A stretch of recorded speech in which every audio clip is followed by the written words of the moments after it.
sorry. I'm sorry that disconnected. It seems to do that at a certain point, unfortunately. So I was talking about, I just started talking about the aperture. And so the maximum aperture that your lens is capable of is known as the speed of the lens, and it is desirable to have a larger aperture rather than a smaller maximum aperture. The speed of the lens, or the maximum aperture, is also the second term that is used to describe any particular lens. So the first term is the focal length of the lens, and the second is the maximum aperture. So if someone asked me what lens I have on this camera, I would tell them both the focal length of the lens and the maximum aperture. So I'd say, I have a 50 millimeter f2 lens on this camera. Somebody might ask me what the speed of the lens is. So somebody might come up and say, "Hey, Sita, how fast is your lens?" And I would respond by telling the person the maximum aperture. I'd say, I have an f2 lens. That's the speed of the lens. The relationships between and among the f-stops, the aperture settings, are comparable to those between and among the shutter speeds. So let me just close that. So when you change the f-stop from a larger to a smaller aperture, you decrease the amount of light entering the camera by 1/2 per stop. And when you change the f-stop from a smaller to a larger aperture, when you open up, you increase the amount of light entering the camera by 2 times per stop. So as you can see here, I've given these examples. Again, it doesn't matter where you begin, but each time you stop down the aperture, making it smaller, you cut the amount of light in half. And each time you open up the aperture, you double the amount of light entering the camera per stop. So those are the two mechanisms that we use to control the overall amount of light entering the camera. So we need to put them together. Let me go to our next section, and that is equivalent exposures. So in the modules, the next section after controlling the light entering the camera is equivalent exposures. So there's a reading and then again my notes.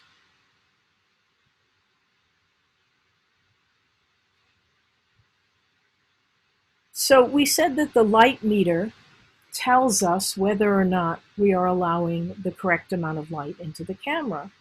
And it does that by not by just giving you a set of numbers out of thin air, but it bases that meter reading on wherever your camera happens to be set at that time. The ISO rating or ASA rating, the specific shutter speed, and the specific aperture. And it will tell you whether or not that is the correct amount of light to make a correct exposure, one that's neither too light nor too dark, in whatever situation you happen to be photographing at that time. So as an example, I used a 60th of a second at f8. And in this hypothetical situation, with the ASA set to 400, the light meter told me that this is a correct exposure. But if I use a 60th of a second at f8, my image will be properly exposed.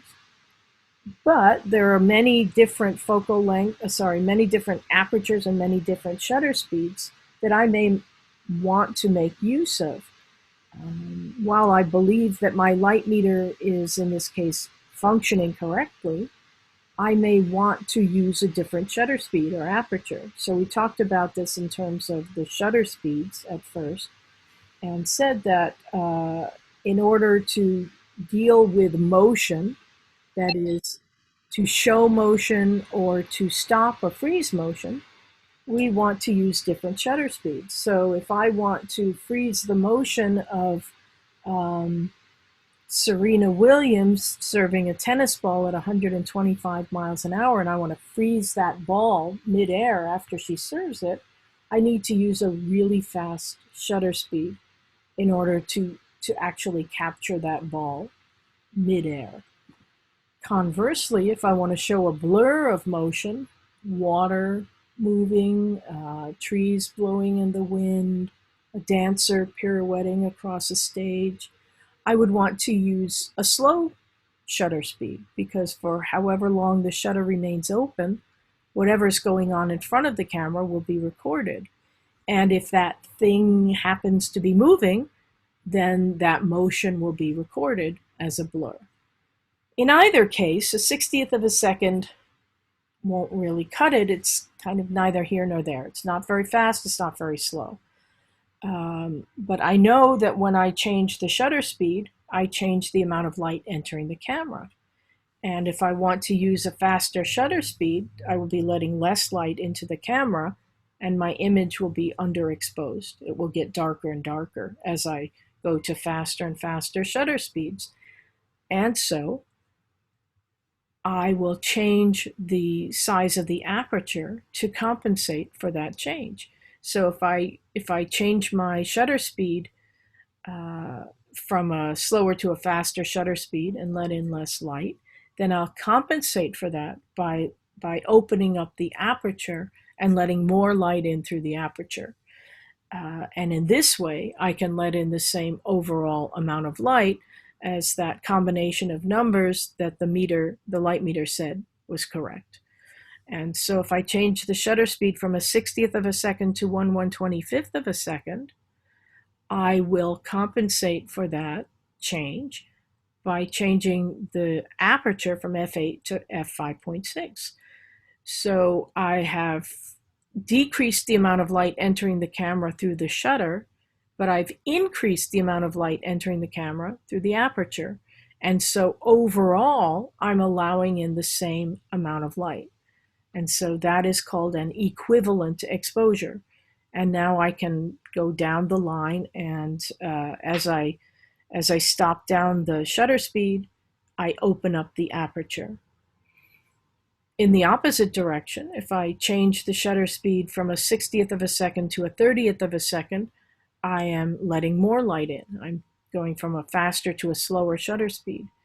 And now I'll be overexposing. And so I'll compensate for that by changing the aperture from a larger to a smaller aperture. And so I've done that in this direction, one stop,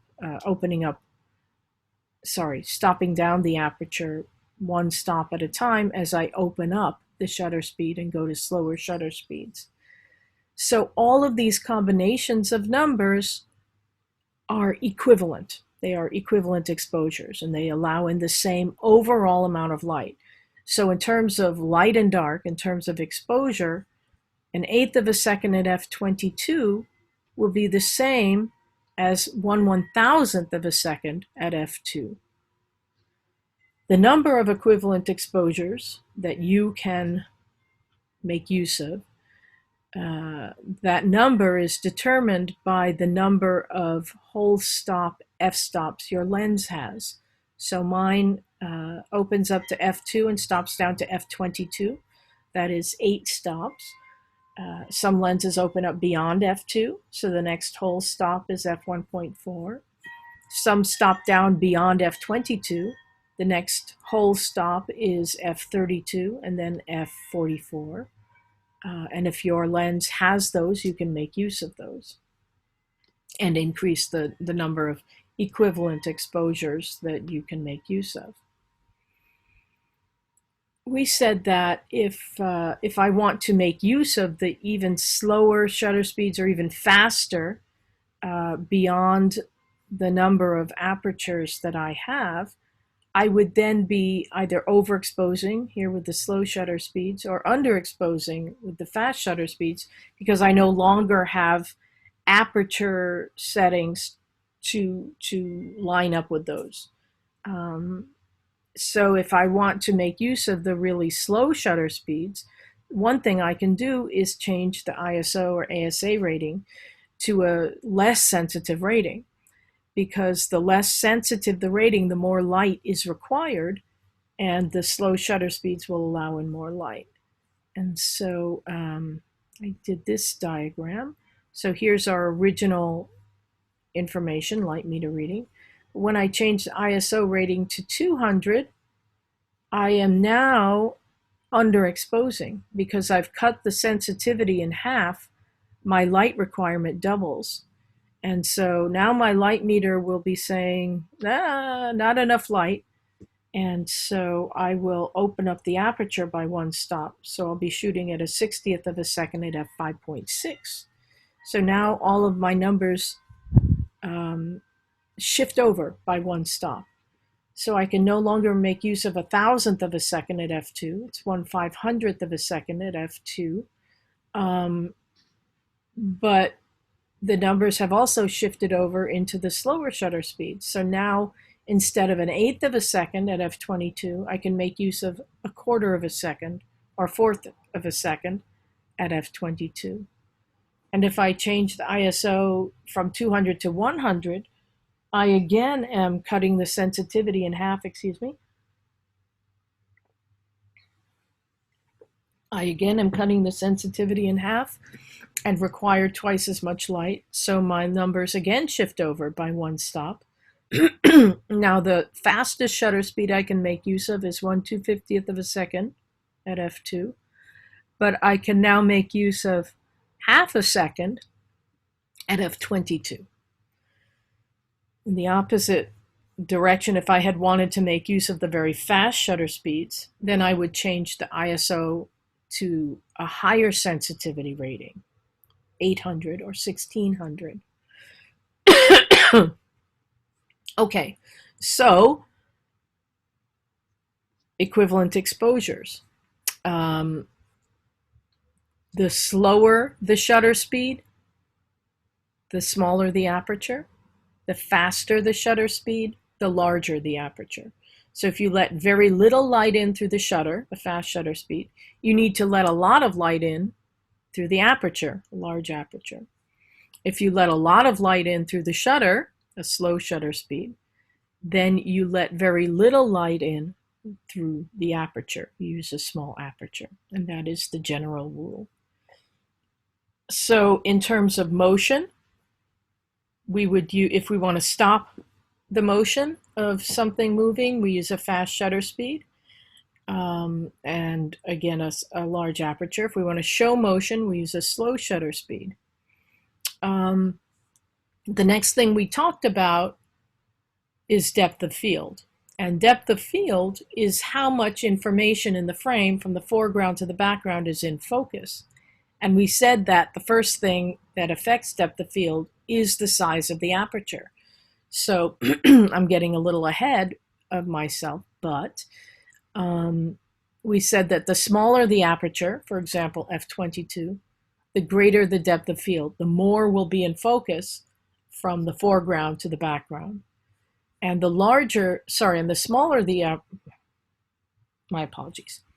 The larger the aperture, the smaller the f-stop number, the shallower the depth of field will be. That is, less will be in focus, aside from the point of focus.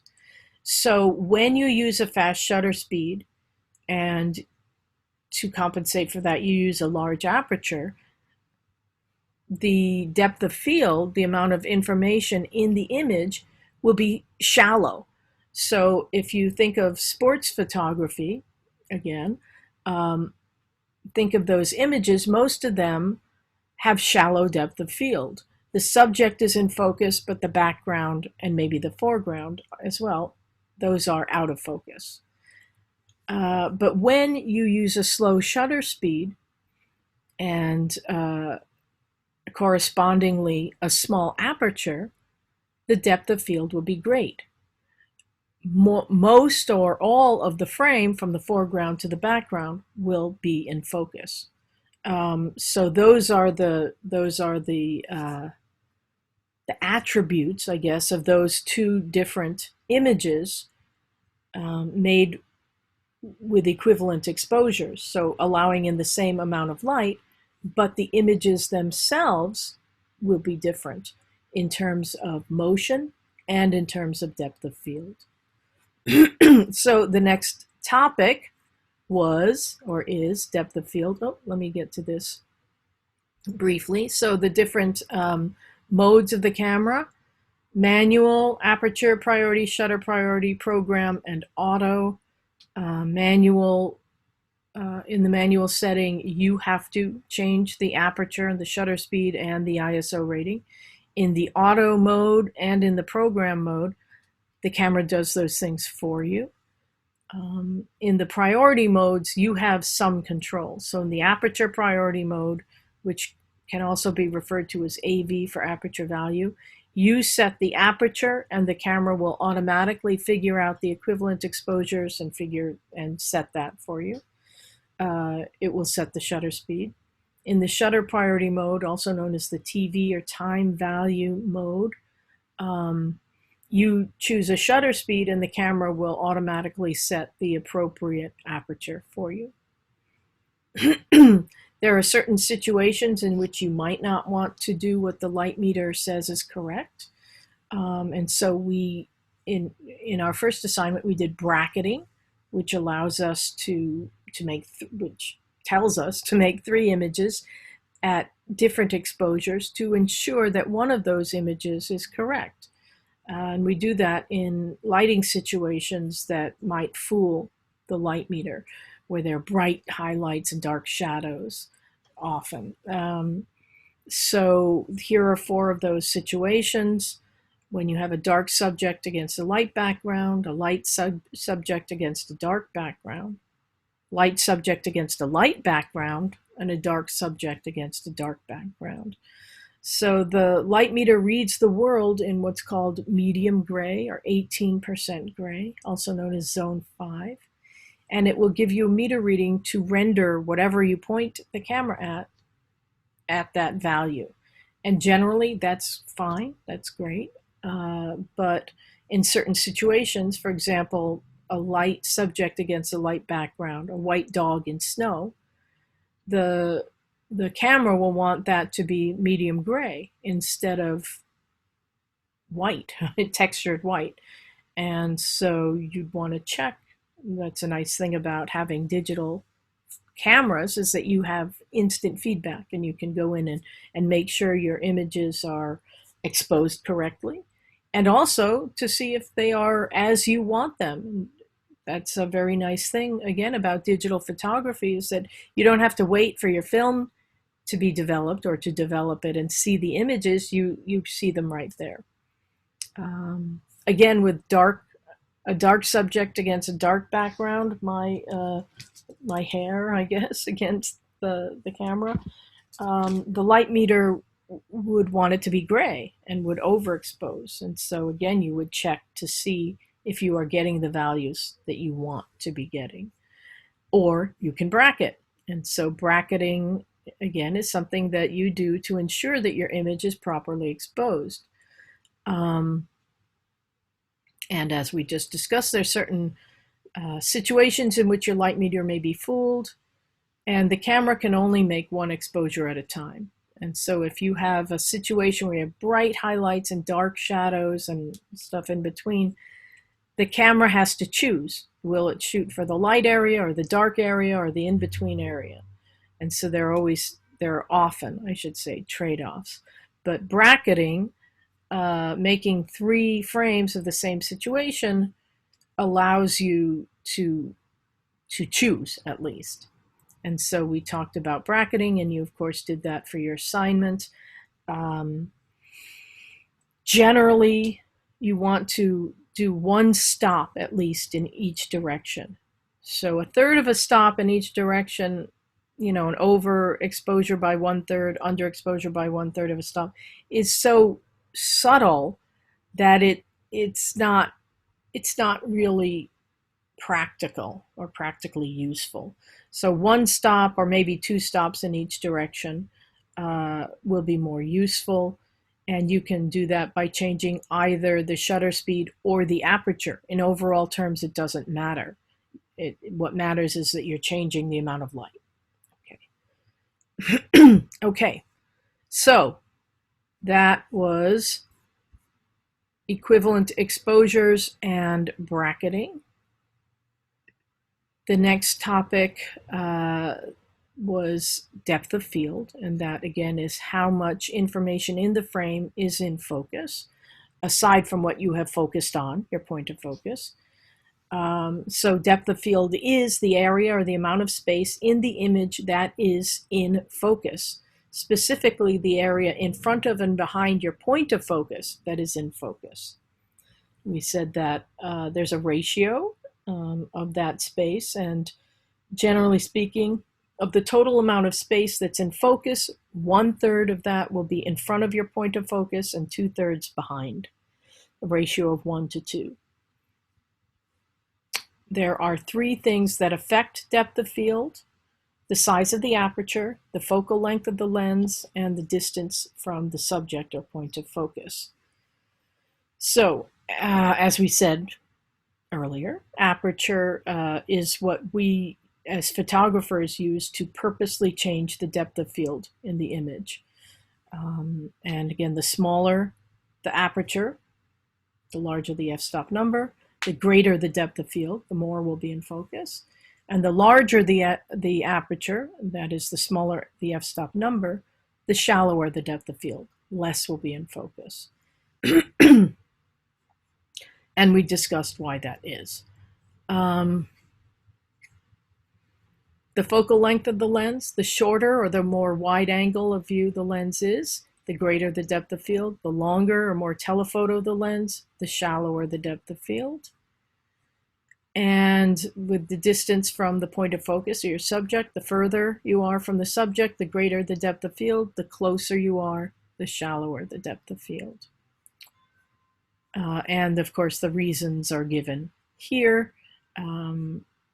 But what you really need to know is what depth of field is, the 3 things that affect depth of field. Okay. And we're almost done with the technical stuff. So the last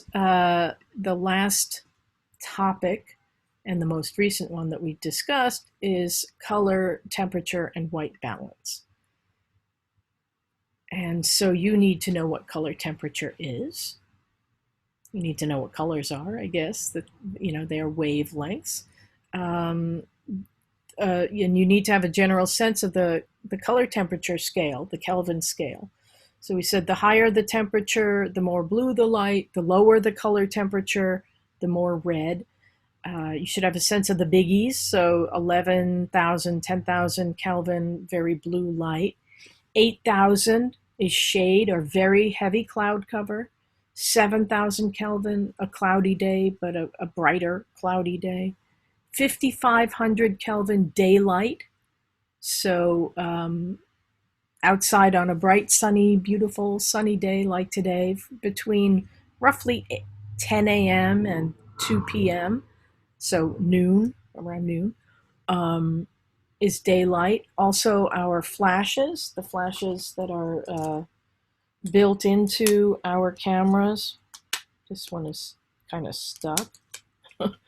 But these flashes are balanced to daylight, to 5,500 Kelvin. So wherever the flash reaches, whatever it illuminates, will be balanced to daylight as well. Then 3,200 Kelvin, which is called tungsten light, and incandescent light bulbs fall into that category. So lower color temperature, meaning the light is somewhat more reddish or orangey or golden. So the bulbs that we tend to use in houses, the Edison style bulbs or the halogen or LED equivalents, fall into this category of incandescent light. And then way down here at 1900 Kelvin is candlelight, and then even lower, very, very deep reds, for example, lava before it cools to black. So that is the color temperature scale. and it is used, well, certainly used in photography, also in different sciences to describe colors. Our eyes, our brains compensate for being in different lighting situations. So this red piece of paper looks like a red piece of paper under daylight, inside under incandescent light, inside under fluorescent light, outside under cloud cover or in shade. But films and sensors, electronic or digital sensors, are not designed to compensate for those changes in the light type. And so this red piece of paper will look different under different lighting situations when shot with film or the digital sensor set to daylight. So under incandescent light, you'll get an orange color cast. Under fluorescent light, you'll get a yellowish green color cast. Under cloudy conditions, you'll get a bluish color cast. Under shade, you'll get an even more blue color cast. In the past, with film, we've had to use different types of filters to compensate for those color casts and to neutralize them. So I talked about those for a bit.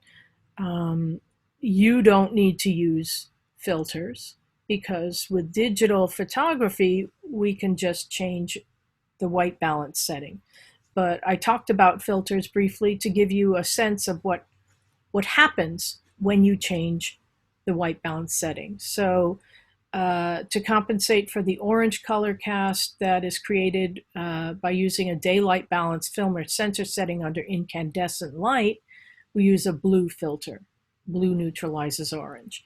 To neutralize, I should say, the blue color cast created by using a tungsten or incandescent balanced film or sensor setting under daylight, we use an orange filter. So again, orange compensates and neutralizes blue. There's a big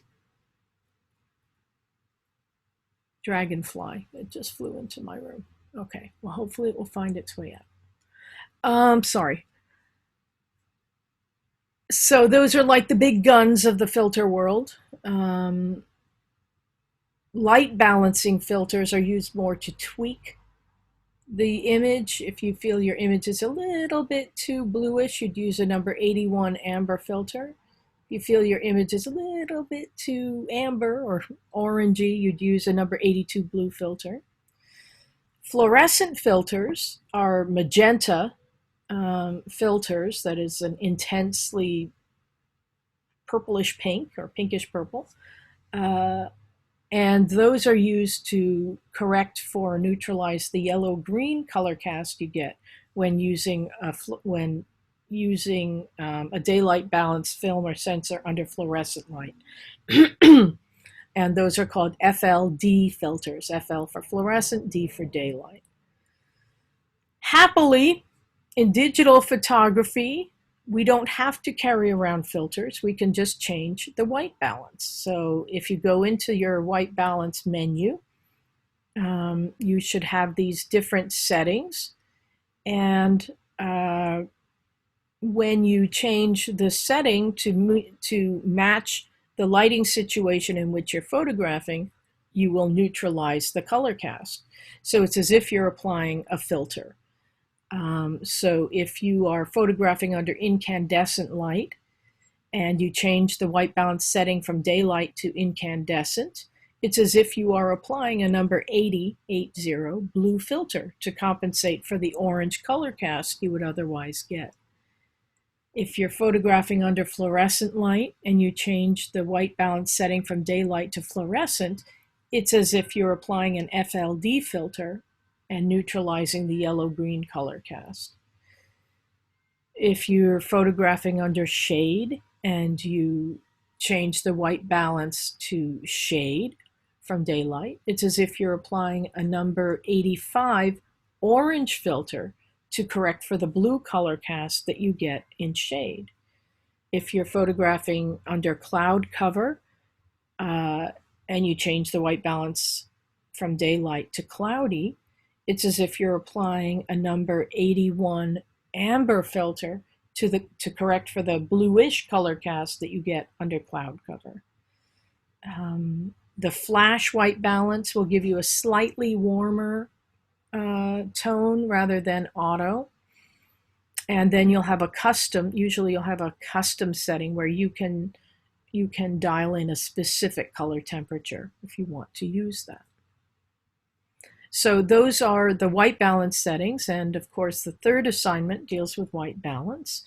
And then finally, we talked about a couple of filters that the effects of which cannot be mimicked or affected by changing a setting on the camera. You have to physically use a filter. You have to buy and attach a filter. And the first of those was the polarizing filter, used to reduce glare and reflection, increase color saturation, and darken the sky relative to the other elements in the frame. And again, there are linear and circular polarizing filters.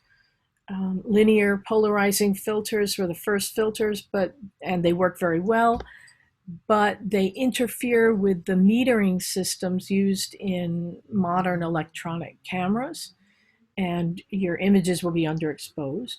And so circular polarizing filters were devised, and they compensate for that problem. They have a wave retardant built in that compensates for the underexposure. So that is the type of polarizing filter you would need to buy for digital cameras. We then talked about neutral density filters, which reduce the overall amount of light entering the camera. And they come in different intensities, in different stops. They block certain amounts of light. And depending on the effect you want, you can buy different intensities of the neutral density filters. You can stack them and block a whole lot of light if you want to. So those are the topics that will be covered on the exam that you are responsible for. Again, the exam will be open from, I guess, Monday morning through Friday night until midnight on Friday. You have an hour to do the exam. You can retake it. If you're not happy with the result, you can retake it once. And again, it is a multiple choice exam, so the answer will be there in front of you. You just have to recognize it. Okay. Any questions? Anybody? All good? Okay. In that case, I want to go back to Lightroom so that we can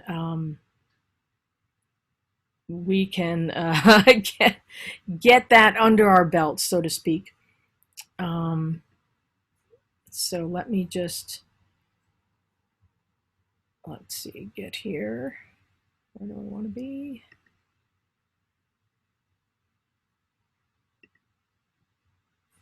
Okay.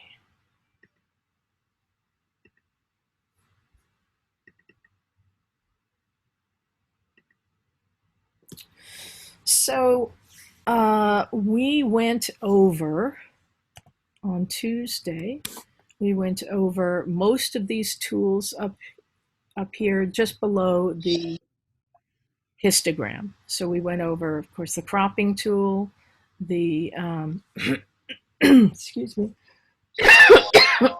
so sorry.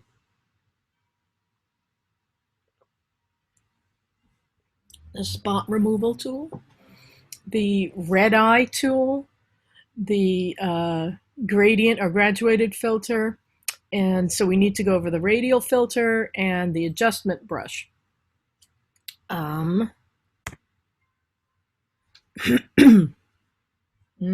Great examples here. So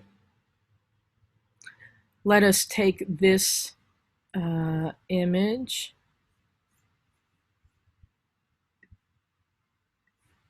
Sorry, my screen is a little small. And we'll go into the into the develop module, of course. So I have this image here of a flower that is too dark, and the image overall is a little dark. And the first thing I will do is get it to the tones that I can as best I can by adjusting the exposure. So that's the slider. There are a bunch of sliders here in the basic section. So the develop module has its own sections here of tools. And basic, tone curve, HSL, split toning, detail, lens corrections, transform, effects, and calibration. We do most of our work here under basic, tone curve, and HSL probably. So at the top of the basic it says treatment, color, black and white, and under that I can quickly change it to black and white if I want to. Then the profile, Adobe Color, white balance, which we now know what to do, what it is, and we can adjust that. But the first thing I deal with is exposure, just to make sure or to get it as close to what I want it to be as possible. Now this image has a darker, it's dark overall. The foreground is darker than the background, so the flower is darker than the background. And if I lighten the overall frame enough to get the flower to where I want it, the background is way too bright. And if I have the background to where I want it, then the flower is a bit too dark. But I'll get it to some in between and then work on those areas individually. So I've increased the exposure to, let's say it's one stop here, so +1. And this will allow you actually to go out to 5 stops in either direction. Obviously, a -5 with a relatively normally exposed image will turn it black, and a +5 is way, way too bright. So I'll do a +1. But I think for me, the foreground, the flower itself, is still a little too dark. So I can use what's called the radial filter, and that's the second tool from the right up here below the histogram. And I can make a selection of a certain area. So the radial tool is called that because it can be, you adjust a radius essentially. So it's a circular or a curved shape, and you can make it a circle, an oblong, an oval, whatever you want. And using the center hatch mark, you can move it around. You can move it. You can also change the angle, like so. You can adjust the width or the length. And you don't have to get it exact, because like the graduated filter, you can also turn it into a brush and fill in certain areas or subtract certain areas. Now, one thing about this tool that is kind of funny in a way is that it is inverted. So usually when you have a tool and a selection, it's the area within that selection that is affected. With the radial tool, it's inverted. So the area outside of the selection is what is affected. So again, if I put my cursor over the center hatch mark, you can see by the overlay the areas that are affected. And so if I want to deal with the internal information, I go down to the controls on the right, and below the control box where we control exposure and tint and so on, and below where it says feather, which is the amount of information around the selection that is that's affected, it says invert, and you want to check that if you want to be working on the information within your selection. And now I can deal with the area in here. So I said that I want to lighten it, but let's say right now everything is set to funny things, all right, or things I don't want, and underexposure and so on. I can zero everything out by double clicking on the word effect here in the toolbox, and then that zeroes everything out. And then I can come in and deal with this area. Now notice I'm getting a halo around the flower. That's okay. I can deal with that. But that's because my selection goes beyond the area I want affected. Okay, but that's okay for now. I want to lighten this a bit. And that, it's a matter of taste as to how much you want it changed. But I want it a little bit brighter. And maybe I want to see if the shadows will open up too a little bit. I can affect the whites and the blacks, and what that does is change the contrast.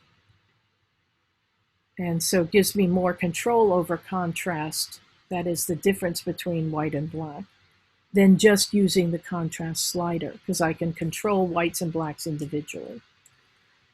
Okay, so that looks okay, but I know that I have areas that I don't want affected by the tool, and I have other areas that I do want affected.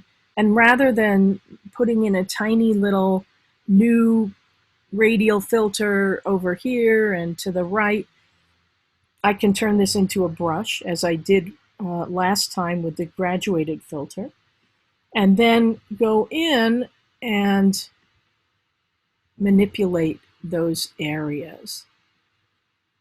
So you can see I'm just painting these in a little bit, and up here, this tip.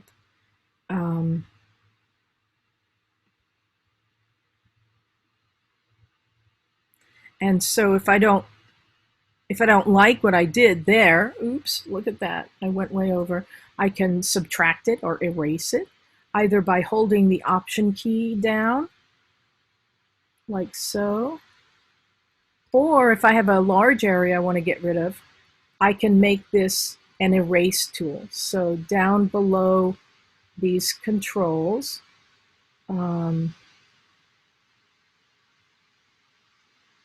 it now says brush because I've changed it to a brush, and A is selected because I don't have another brush at the moment, and I can just click on erase.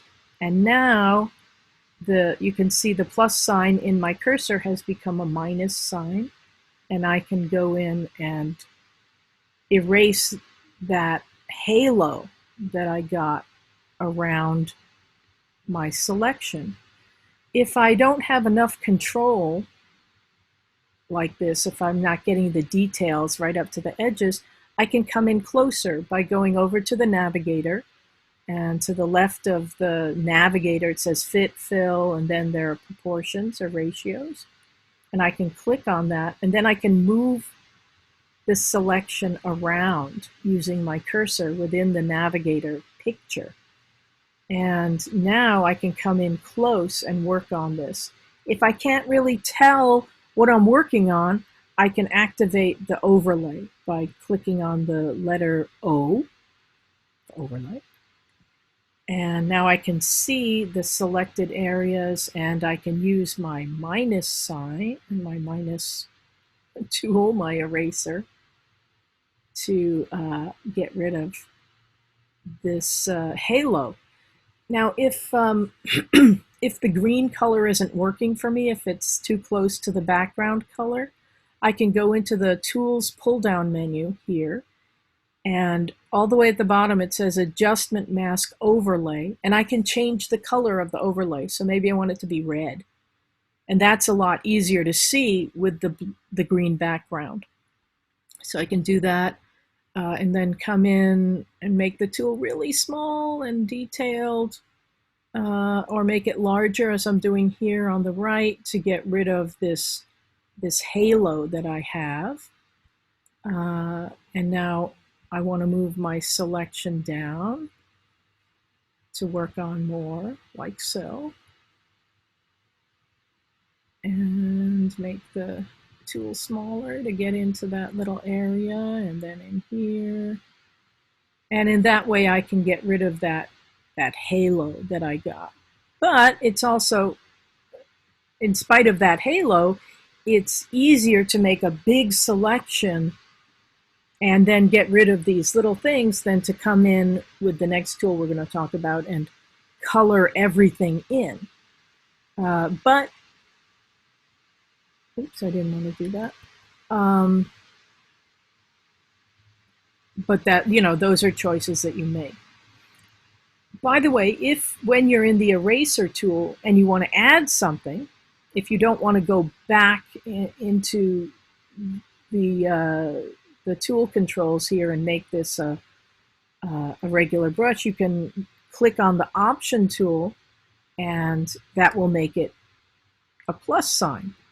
So when you're in the regular tool and you use option, it becomes a minus or an eraser. But when you're in the eraser, if you use the option tool, it becomes a plus, or it allows you to add area to the selection. Okay, so I certainly have more areas that I can go in and erase, as you can see, but I think that gives you an idea of this tool. So I have gotten rid of most of that halo. And now I'll undo the overlay so I can see what I've done. And that looks pretty good, but I can go in and adjust it. I bring down the exposure a little bit maybe, and make it a little darker. Again, if I want to compare it to the original, I can click on the letter Y for yes, and then I can see a before and after. And you can see there's a pretty good difference there between the two images. So that is the radial filter. To be, you can use it for areas within the selection or without, up to you. The final tool up here is the one that I end up using the most, and that is the adjustment brush. And the adjustment brush allows us to go into specific areas to make adjustments in terms of exposure, in terms of color temperature, in terms of hue, all of those things. So we always have to remember to get out of the tool that we're working in before we go to another one. So I'll click on Done. You can also hit Return or click on the actual tool. And now I'll go to the Adjustment tool or brush. And so if there are specific areas that I want to work on, maybe these areas, maybe the highlights, for example, which are a little bit bright and distracting, I can go in and deal with those without trying to do an overall adjustment to the image, which may or may not work that well.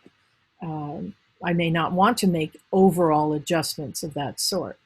So I'm going to go down to these bright areas below the flower, and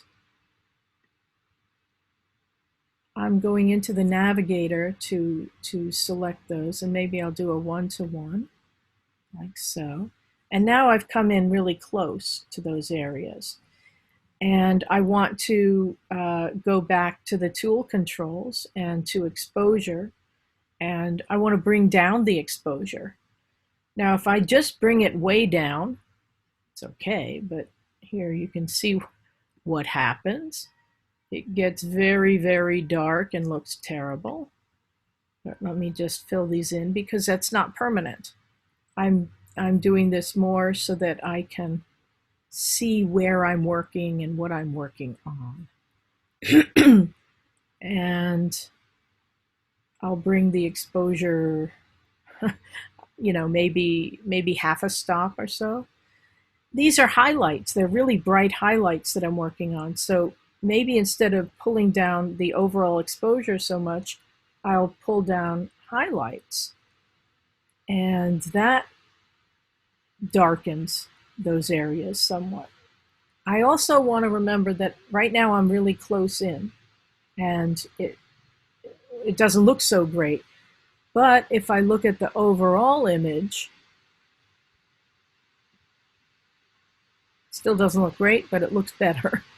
The main problem is that I have these edges around that look pretty bad.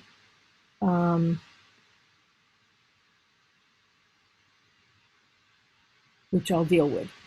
But back to highlights and exposure. So I'll fiddle around with those. And often with highlights, I'll deal more with the highlights than I will with the overall exposure. I can also adjust within that the color saturation, how intense the color is. Now there isn't that much color here, so it's not a big deal. But notice that when I reduce the color saturation, it goes blue. And that is because generally when we remove the color, it goes to a kind of black and white image, and it tends to look a little more blue. So if I do that, let's say I want to remove some of the color, but I don't want it bluish, I can do two things, one of two things, or two things. The first is to actually adjust the color temperature. So in these sliders up at the top, it says temperature and tint. And if I want it to be more blue, I can go into the blues. But if I want to remove blue, I can go into the yellow. And it becomes often a little more, quote, natural. I can also adjust the hue here. I generally want to have the fine adjustment checked, because if I don't, it quickly kind of gets out of hand. But I can also adjust using that. Let me get out of that and zero that out. Use fine adjustment, and then if I want to add a little yellow or orange, go in that direction, or orange or red, and then yellow and green in the opposite direction.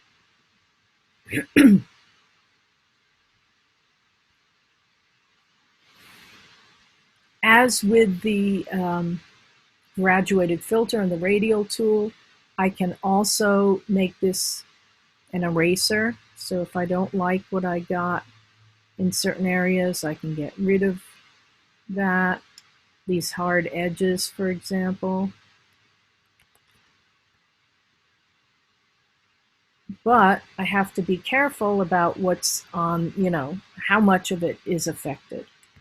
So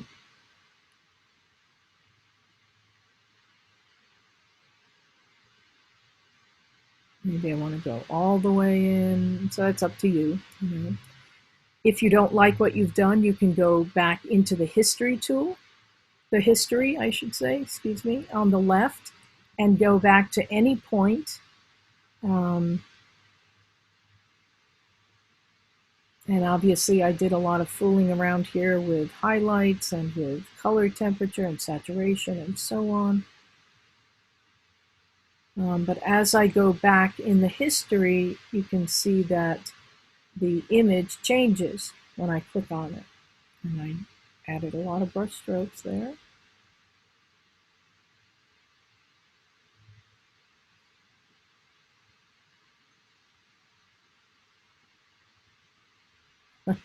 Okay.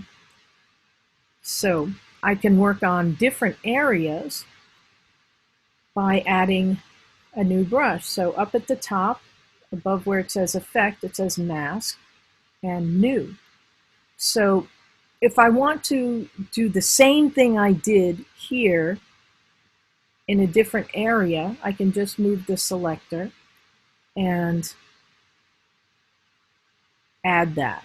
And it looks absolutely dreadful, doesn't it? So let me get rid of that.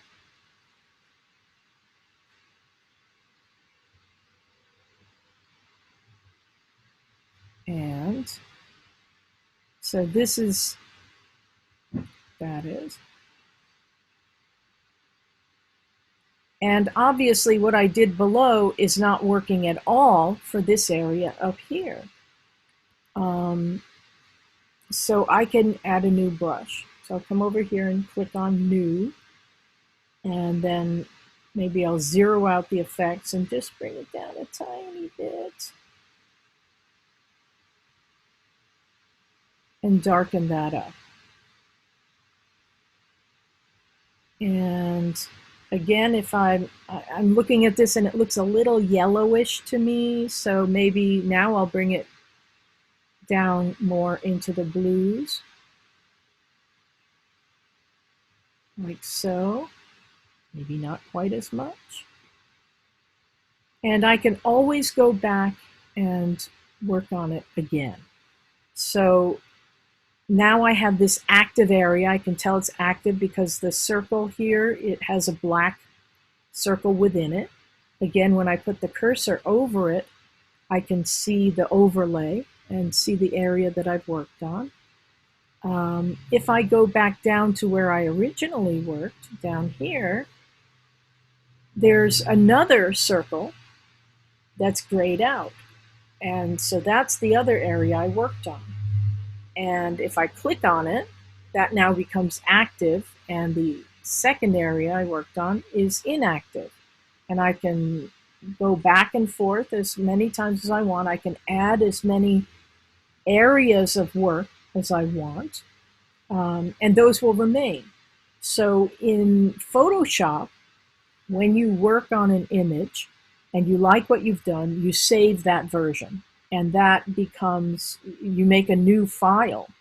You save as, and you can say save as copy, or save as a new version with a different name.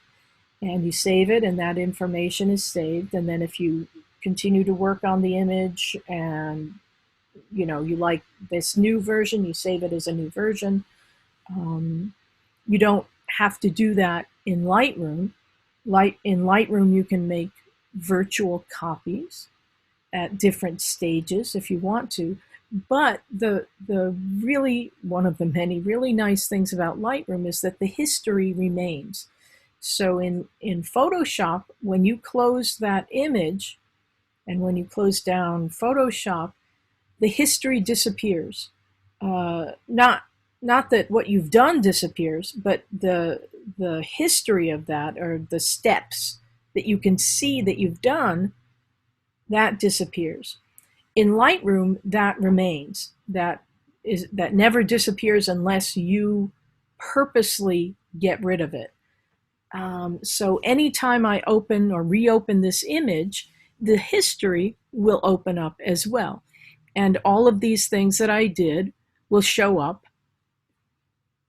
every time I open the tool. So let's say I decide I'm done. I'm getting out of the tool, out of it. And then I think, I think I want to go back in and see what I did and maybe add or subtract to what I've done.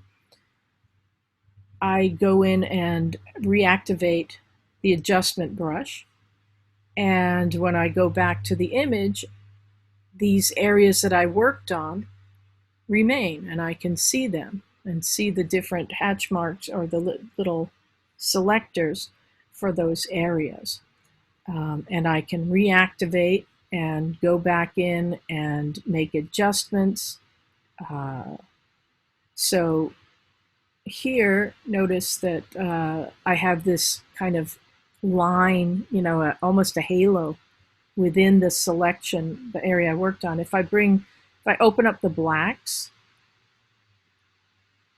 those go away, or they tend to go away because those areas have more black.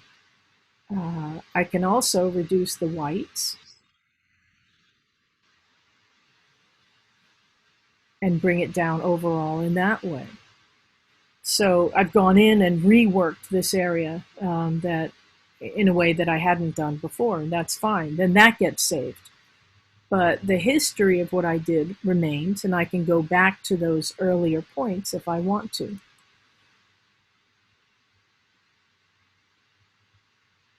So that is the adjustment brush. As I said, I use the adjustment brush more than any other tool to go into specific areas.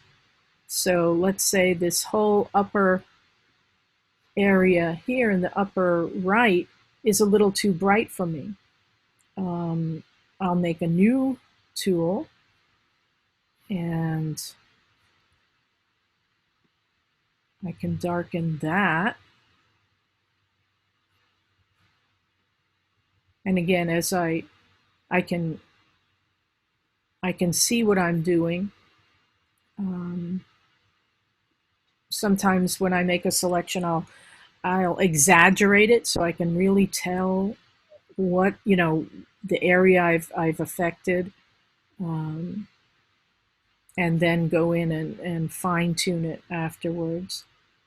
Maybe bring down the highlights more and the whites, but open up the blacks so I don't get those hard lines and so on. If I don't like the tone, if it's too yellow or too blue, I can adjust that. So that makes it very blue. This makes it way too yellow. I probably want to do it much more subtly. It's a shadow area, so I probably do want, or I want it to be a little shadowed. I might want to add a little blue. Again, I can do that using the hues as well.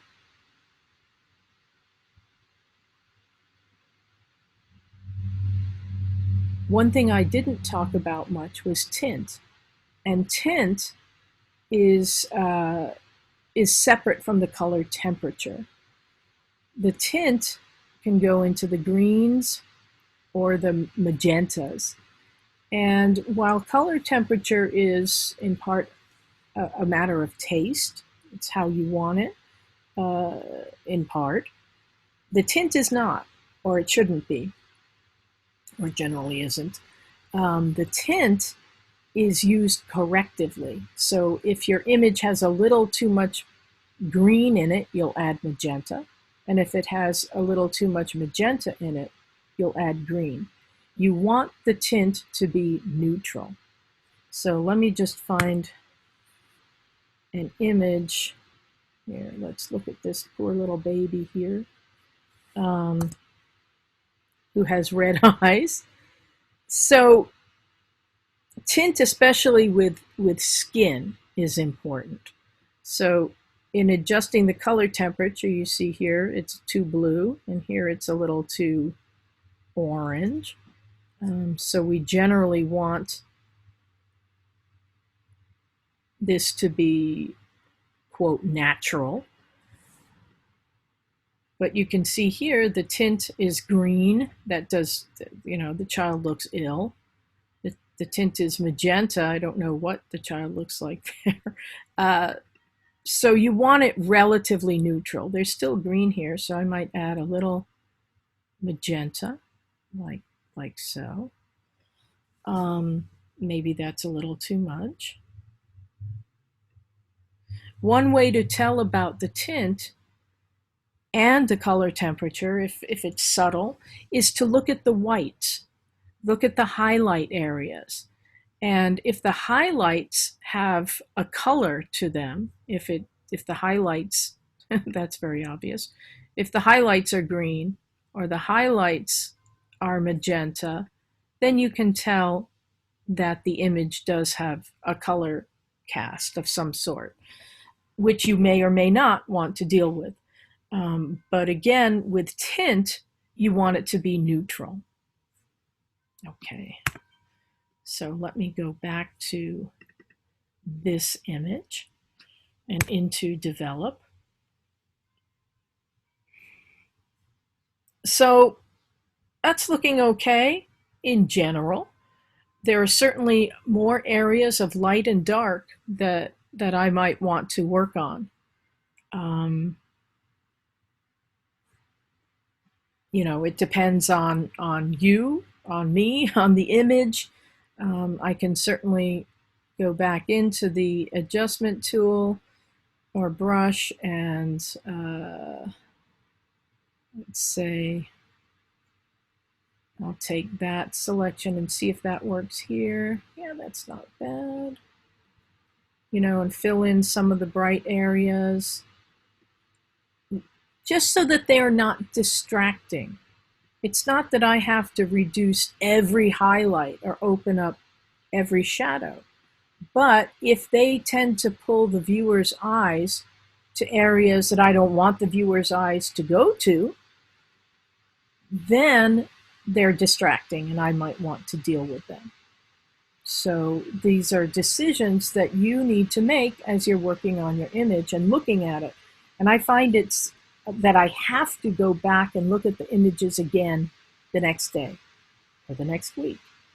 Because what I thought looked great when I was working on it may then look horrific to me when I go back to it another time. So I find that, at least for me, it's important to re-examine my work. But let's say I'm happy overall with this image. In terms of the specific areas I've worked on, then I get out of the tool. And I'll go back and look at the overall image. So in terms of exposure, I dealt with that, but I might re-examine that and see if I want to change that. But roughly one stop seems to work all right. The highlights, those are those bright areas. I can bring those down if I want to. The shadows, there aren't as many, but I can open those up if I choose to. Whites and blacks, again, deal with contrast. So maybe I want the image a little punchier, So opening up the whites does that. Bringing down the blacks also does that. Working with them together. Below this area on the tool controls in Basic, it says Presence. And I'll talk about texture next time. But one thing that many people do as a matter of course is to increase clarity. And that is a subtle way of increasing contrast. Vibrance and saturation deal with color. Dehaze is a different way of increasing contrast.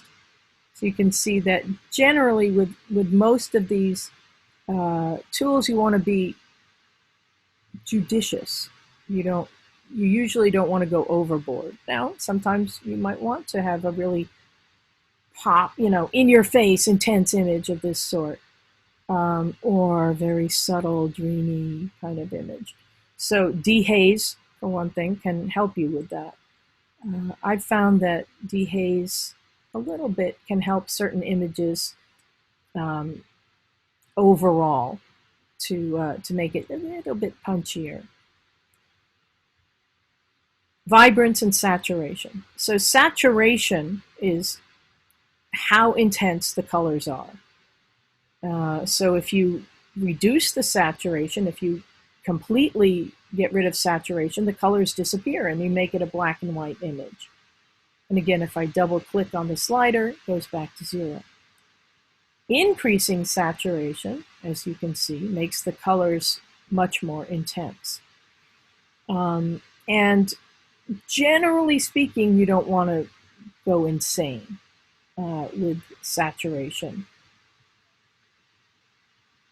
Vibrance, on the other hand, is more subtle. So the vibrance slider is kind of doing using the saturation slider but with a brain.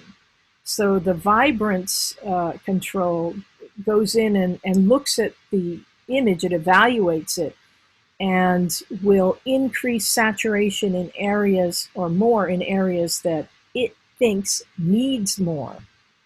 So again, with saturation, it increases the intensity of everything, of all the colors.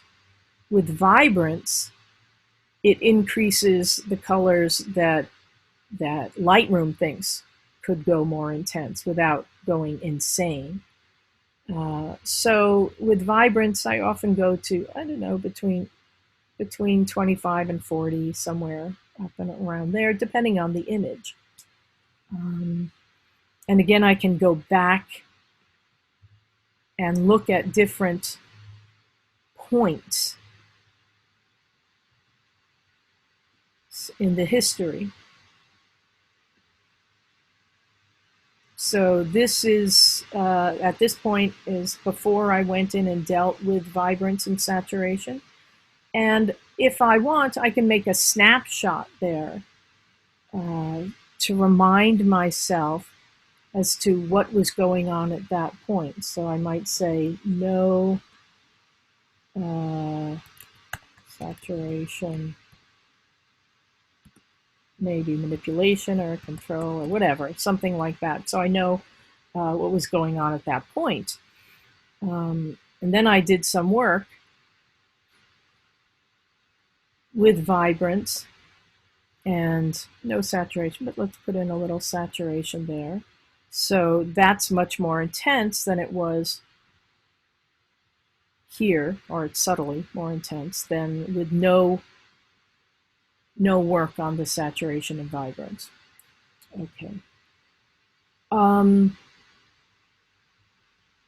Let's say I look at the image and think, after all this work I've done, this area at the top, it's distracting. I don't like having that bright area there. Well, I can make it darker. I can also just crop it out if I choose to. So I can go into this crop overlay tool, which is the letter R if you prefer keystrokes. And maybe I'll just get rid of that, like so. Or even more, like so. And get rid of all those highlights. And maybe this other flower whose edge is sticking into the frame bugs me, and I'll get rid of that, perhaps. And as I make those adjustments, I can see the changes in the navigator window to the left. So I have a sort of preview of what it will look like. If I decide I don't want to do these things, I can just get out of the tool or undo them. If I like them, I can click return or click done, and I have cropped it.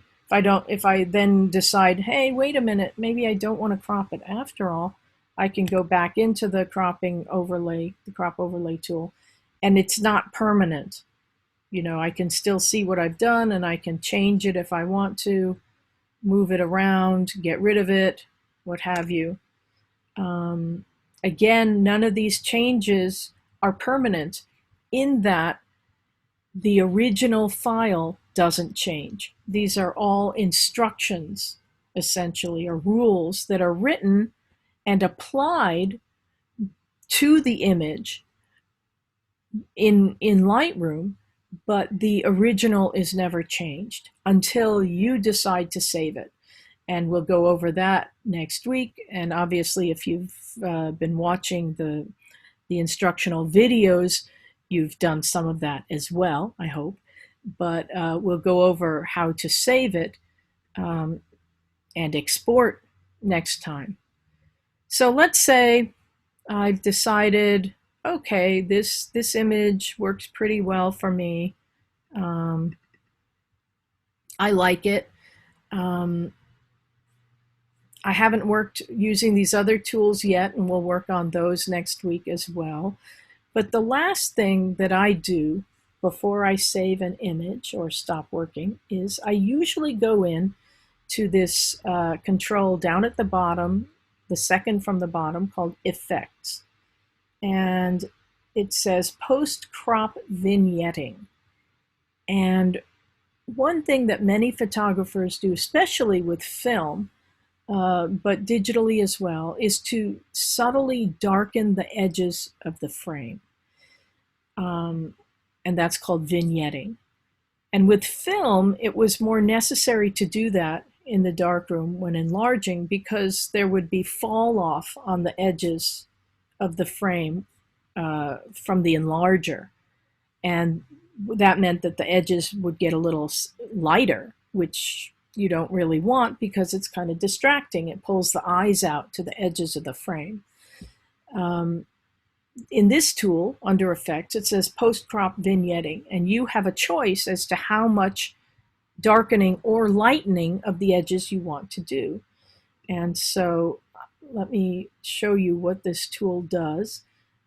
So I'm going to go way overboard so you can see the effects of lightening the edges or darkening. And then you can also control the shape of the selected area, and also the roundness, the midtone, the feathering, the midpoint, and so on.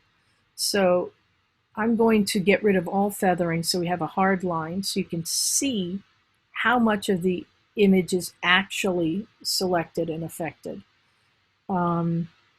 So this is with no feathering, and that means a softening of the edges of the selection. This is with 100% or 100 feathering. And again, the mid, 50 is usually the default, but let's go here. And then I can affect the midpoint, that is how much of the area of the image is affected by this vignetting. And I usually go out to the edge in the center. The roundness, do I want it circular, oblong, just the edges? And I usually go a kind of oblong, but that's up to you, sort of ovoid. The amount, and that is the opacity. How black or how white is it? And that for me varies from image to image. But let me go back to feathering and bring it back to the midway point. And so you can see that those things that I changed are affected, but as I change the amount, there's more or less, it's darker or lighter. With the feathering, the affected area is sharper or more diffuse.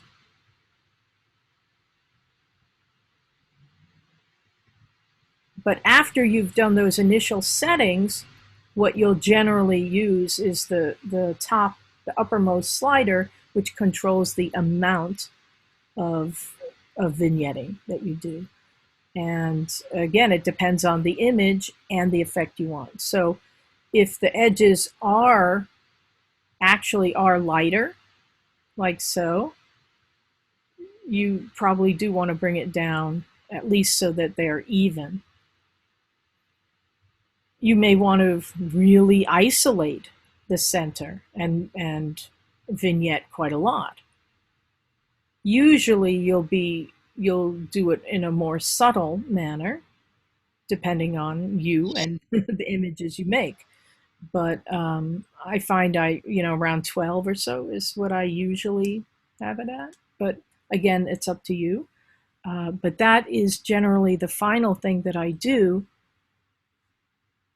when I've finished my work. Now, again, as I said, I always go back and look at the images again if I have any chance to do so, to see if my opinions on it have changed over a day or two or however long.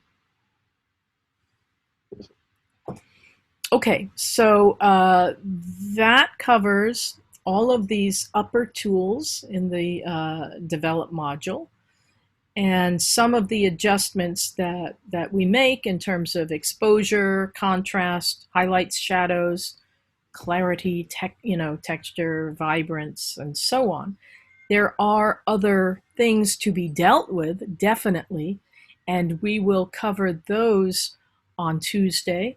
I will also post a recording, a couple of recordings of myself working on these other things because not everyone, of course, attends our wonderful Zoom meetings, and also so that you have this information because we don't really have time to cover everything in the Zoom meetings.